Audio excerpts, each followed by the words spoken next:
Good afternoon. My name is Evodio Wally, President-elect of the Hispanic Chamber of Commerce of Contra Costa County, and I'm out here in Antioch with the City of Antioch City Council candidate, Mary Helen Rocha, and she's out here to tell us exactly what she feels is in store for the City of Antioch with this upcoming election, and we'd like to take this moment to share her perspective with our audience across Contra Costa County, and particularly with the City of Antioch, and help you understand how Mary plans to approach this seat in City Council. Mary, can you tell us a little bit about your race, what it is you'd like to accomplish in this upcoming season? This race is really different. First of all, our city is over 100,000 population. We're second in this county. With Concord being first, we're second, and Richmond third. So it's a large population. What happened to us is we went through a difficult recession. And because we had the largest housing stock and at a good cost, we had many people that had moved in, but when they lost their jobs, many of these houses went under. And so then we had a problem with just keeping our doors open. The City Council had to make strong decisions. I was part of that. In order to keep our city going, the employees took back their time and helped us to keep the books open so that we could continue running the city. Now what I'm seeing is that I need to be part of the solution, meaning that I need to work with my fellow council members, the mayor, concerning the blight that we have, the homeless that we have, and the idea that we need to bring in more businesses to our people here. So those are the three, and the crime issue. I mean, those are the three we all know that is a big issue for the families here. The crime and the jobs and the traffic the traffic is being taken care of because BART's going to open up by next year. Our highway system is opened up again. We have a wonderful waterfront ready to be commercialized. It's just a matter of getting the information out to the community. People that are looking to move in a better area or a bigger area for their businesses, we have the land. And so I want to be part of the solution because it's been a difficult time. I personally have had over 30 years working in the community. I've worked with every nonprofit you can think of. And in fact, my first start was with childcare. I was able to bring in subsidized childcare that is on Covello at the YWCA building. The building has my name because it was recognized that I was able to do something positive when I first came on. Now you have to know, that was back in 1986, so I've been around a while, so I've learned a lot. I think my experience and my knowledge and the issues that we've gone through is going to help in the future because we have to work together in order for us to be a community that has all these opportunities that are coming to us, but we have to do the cleanup too. And blight is one of the issues for us.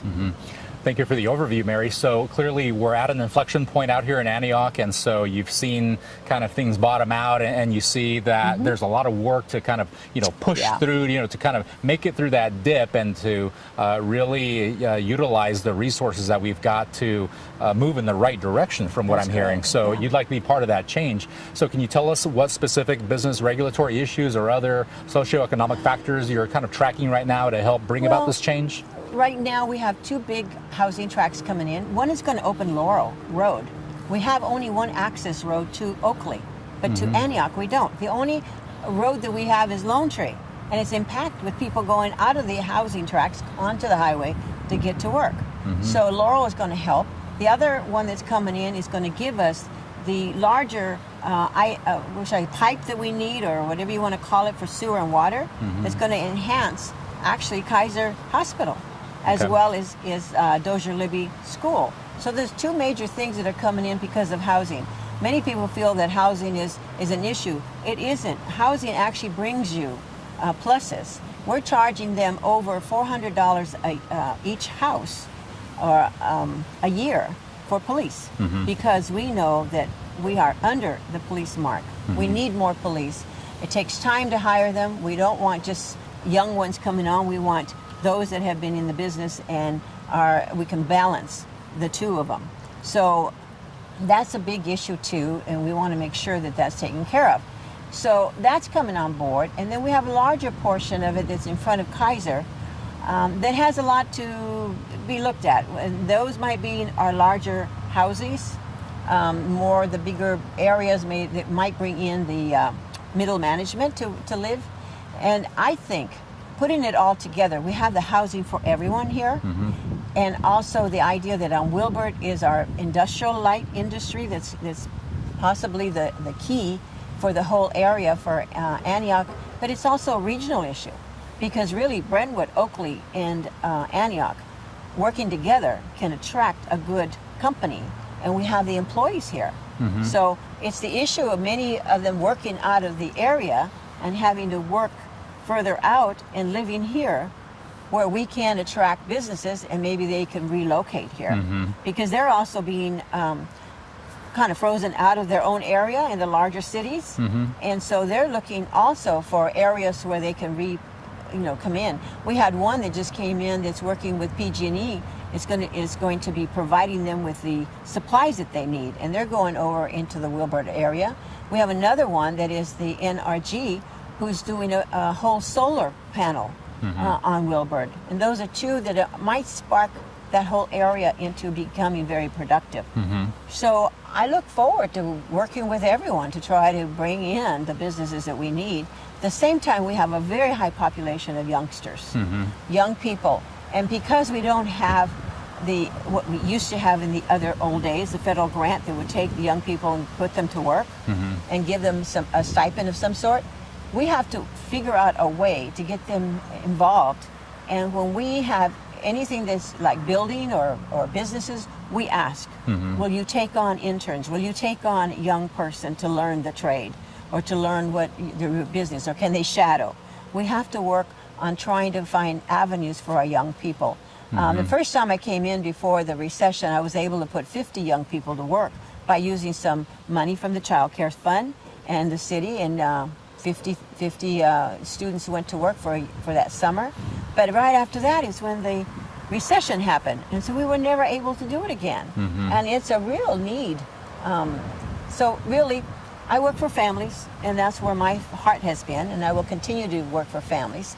In fact, I'm with the nonprofit right now, Brighter Beginnings, and we just brought in a medical clinic, a federally qualified medical clinic right on Buchanan. Oh, great. So my direction, interest, and love for this city is to make it better, and by making it better is to provide services for families. And that's where my heart is. Great. So with all of this economic stimulus and the workforce development, where do you see the challenges taking us with, let's say, like all the need for more STEM job qualified applicants and education and the youth? I'm glad that you brought that up because my son, Louis Rocha, is the principal of Antioch High School. And we have academies in our city. And the academies there is STEM. It's actually environmental health is one. Then you have the engineering, and you have, of course, computers, and you have civic. My granddaughter's going 9th grade, just put herself into that particular one, which is on civic, who might lead you to teaching, it might lead you to policing, it might lead you social service. It's a great academy. The academy system works for us because it reduces the amount of students coming into the high school, reduces to about 200 students per teacher, with the lead teacher of that issue and maybe 4 others that are teaching them English, math, and they're all teaching the subject according to the environmental issue or something that pertains to that job. The new one that just came in that I'm so happy for, because if you remember, we schools in the past ended up eliminating the things like workshop and wood shop, and things that were hand, involvement. Well, my son has created a new one, and it's for pre-apprentice. So students can go in there and learn a trade to lead them into an apprenticeship that will lead them into a good job. So that's the exciting part about the new system that we have in place. It's keeping the students in school because they like what they're doing, and we have a higher rate of graduation. So we have a whole new system that should be probably something that families look for. So what exactly would you like to see with this waterfront revitalization effort? Like, there's a lot of waterfront property there. We have a beautiful waterfront, but at the time that we had the redevelopment, we didn't do it. We weren't able to. The community at that time were not ready for it. And little by little, we've had some changes going on. And right now, we have what we call Humphreys, which was the big restaurant we had right on the waterfront, beautiful restaurant. But it went through the recession. We lost it. And it's been that long, good 5 years, that it's sat there. The building is ready to be taken over, and we now have a restaurant that's coming out of Oakland that's actually negotiating with us to take over the Humphreys. That alone is going to open up the door for downtown. We have a lot of little shops now that are opening up that are more in the antique shops. And we just had a presentation last night at the City Council on how things are moving. They're getting better. They have merchants that are meeting on a regular basis. All of that was not done for a long time. And we're now having a change in attitude and a change of what we want for the downtown. So we have a specific plan that is not finished, and we're still working with it. But we also have another idea that will come down the line, which I hope I'm here to see it, and that is the ferry system. The ferry system, we have, they allocated from the state of California money to us for in case of earthquake, believe it or not. So it's money for emergency. Okay. But we don't have the money to run it. So we have the money to dock it and for it to come here, but we don't have the money to run people through. It would be too expensive for the people to pay to go to San Francisco, for instance, or to go to work. So that's a future item that's going to be right downtown, which is going to open up the downtown area.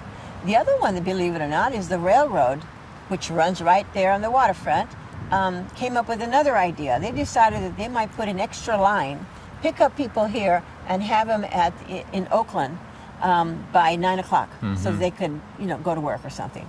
So that's another, So there's things happening, and people are looking at us because we're still in a growing mood. We still have a lot of land, and we have a good workforce living here. Sure. So that is really accommodating for some companies to come in because we have it, and the abilities are here. Yeah, absolutely. So clearly, with all of these ideas, there must be some kind of prioritization, approach that you want to take to this. And how would you work through the whole, that whole inclusion factor, making sure that everybody that's a stakeholder in this gets included at the decision table? We have had, and we continue to have, open meetings. We have a regular system going on. The Facebook, for instance, the police have their own Facebook, and they have updates all the time, and they have great opportunities to work with the people. They have Pizza with the Cops, and they have the Legos with children, and they do a variety of things where they, on Saturdays, the first Saturday of every month, we do a cleanup. It's usually a policeman that's handling it. So it's that communication that they always want to have. On the other hand, the manager does a weekly news information, and a quarterly report goes out to the community. And then on top of that, we try to have some, like for instance, for the specific plan of the city and the general plan, we always have a lot of meetings to meet. And then when we have these properties that are coming up for housing, we have meetings for people to give input. So we're open to the community at all times. And we're all of us, the city council members, have our emails and phones that we're on top of it. Every time they call us, we're responding to it. So we're a communication piece, I think all of us are. Okay. We don't have the public relation people that some cities might, because we're a poor city, believe it or not. I mean, we run on a $52 million money for over 100,000 population. And 3/4 of that goes into our police, because we prioritize our police as being the number one item that we need for this city. And we're still under, because we only have about 94, and we should have over 100 and something policemen. Okay, so police are a priority because crime is an issue for everybody, and we all want to feel safe. Jobs is a second, because we want to make sure we keep people here and not work out. And of course, the issue for youth is important for us. In general, families, we want to make sure we have the recreation. There's all these other items that we have to provide, so families feel that they're being, helped. One unique thing that some cities don't have is we have our own animal control. The people in back in 19-something, I can't remember the date, voted to have an animal control here, our own location for animals. believe it or not, it's next to the police department, and because it requires a police person sometimes to go after some animals that might not be nice animals, that's where it was placed, and it's still there. The idea behind it is that if any calls that come in for Antioch, we go out and take care of it. But we're still paying into the county. So one of the big issues we have with the supervisors is that we'd like to have some of that money back so we can improve our animal shelter, because we have a lot of animals to take care of. We have I'm very impressed with the amount of volunteerism in this city. The volunteers are great. In April, we have clean up the whole city, and everybody comes out. Once a month, we have clean up at the parks. We do that. The animals have about 3 different organizations that are helping them take care of the animals and pay for the neutering, and sometimes reduce the cost of the animal that's being taken out for an adoption.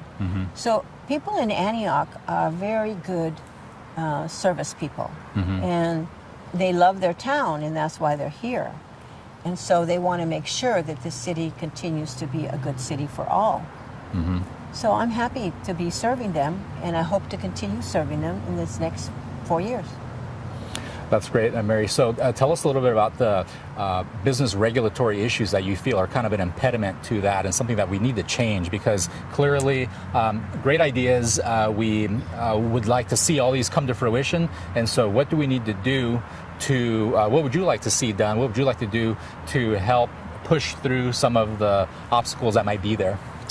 Well, our problem with planning department, let's put it that way, is that we're understaffed. And so it's not their fault that they can't process items. We have not a economic developer, we have an economic person. So again, we don't have a high-level position, but this person is doing all they can, and she hasn't been with us more than a year. So as you can see, the city does not have the key items or elements that would help in getting this done. So we have to rely on everybody to help us get, and that's why it has to be a regional, because through the 3 cities, we can make an effort and work together and look for companies to come into the area, and not just one city. So that's, to me, is where our problem could be, and where we might have to really, besides looking at police, we might have to look at the department that's processing the business license, like that. The community itself has always been interesting. They've always come up with some ideas, and they actually voted in. They voted in Measure C, and that was to help the police department increase our numbers. They voted Measure O, which means that if you're renting a house, if you have your own and then you're renting one more house, you have to pay $350 once a year. If you have an apartment, you have to pay a fourplex, you would have to pay $150 each one. So that came from the community to help us in our budget, because we needed it. And so that's been successful. So we're just looking at ways to find a solution for the economic development for us. And in fact, the gentleman that we hired, he hasn't been with us more than 3 years. That was what we hired him for, is for economic development. We saw his background. This is our city manager. And we decided this was what we needed, and we're working with him on it. That's his background. So I can't tell you any more than we try to work with the companies right away. If we have one coming on, we'll work with them, drop everything, and go with them. Interesting enough, when it comes to housing, sometimes the housing development has had to put their own person in the planning part to help us through, because we just don't have the staff. From 400 employees, we went down to 200. And 200 of those, 94 are police. All right. And the rest are just maintenance. Just an example, my city manager and my attorney have one secretary between them. Now, for a city as large as ours, that is the issues that we have, is the ability, trying to recover what we lost. We had code enforcements, we had 15 of them. We're down to, we just started to hire, we have about 4. I mean, it's hard. And then you have the blight that you have to take care of, and these people are constantly being called here and there. Then you have some landlords that don't live in town, and they don't take care of their business, and then you have to go after them. There's a process that you have to follow. before you can get through a judge. So it's amazing that, and then right now we're dealing with the homeless, and we are the area that has the largest amount of homeless. We've gone up 32% in the whole county because we have the waterfront, and it seems like that's the most likable place to go and stay, right? So we were just discussing that last night. So the city council heard a report from our city manager, and one of the things that they're doing is that they're all coming together, the department heads that they have available, and then they're going to include another circle of people, which is the faith base and community base, and people around, and have these two circles come together to look at a better how to take care of the homeless, because they have their rights as well. Many of them are mental issues.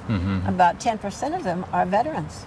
So, you know, it hits you hard to know that these people are out there and we have to reach them for their medical reasons. We have families we know from the school district, because we've been told that they're living, you know, in cars, or they're going from house to house, you know, as you call couch surfing. And so these children have to be taken care of as well. So it's a much bigger picture, and we need to have more inclusion and more people involved in making those decisions, and it's happening. Yeah, excellent. So you've clearly painted a pretty clear picture of the socioeconomic challenge here, and so as you go into this campaigning, you know, season, you're clearly, you know, communicating to everyone why you bring the skill set that is right for this job. So can you share with us what your perspective is on that? Like, why is Mary Helen Rocha the person to help address these issues? Well, it's interesting because I thought hard about running again, because I have been around for quite a while. But I feel that I have the history. Sure. Not only the history, the experience, the knowledge. I've gone through the recession. I've gone through everything you can think of in this city. And I know that we can do better. So I have, at least if nothing else, the vision of future, and not to be looking at the past. The future is so intriguing that I want to be part of it. And that's what I've always done. I worked 16 years in the school district as a school board member. So I have background, school knowledge, and school connection, especially with my son in the school district as a school principal. I've had about as much time with social service agencies, nonprofit, knowing the needs of families. So I try to be at least a spokesperson for a family, so that I can, you know, I'm not an accountant, I'm not someone that has those kinds of experiences, but I do have the human service experience. And I think that's very important, so that you don't just paint everything black or white. There's got to be a middle of it. Sure. And you have to know how you're affecting families. Absolutely. Well, Mary Helen, I would love to thank you for coming out here and sharing your thoughts with the Hispanic Chamber of Commerce, and we wish you success in your race. Thank you. Thank you. Thank you. Thank you very much.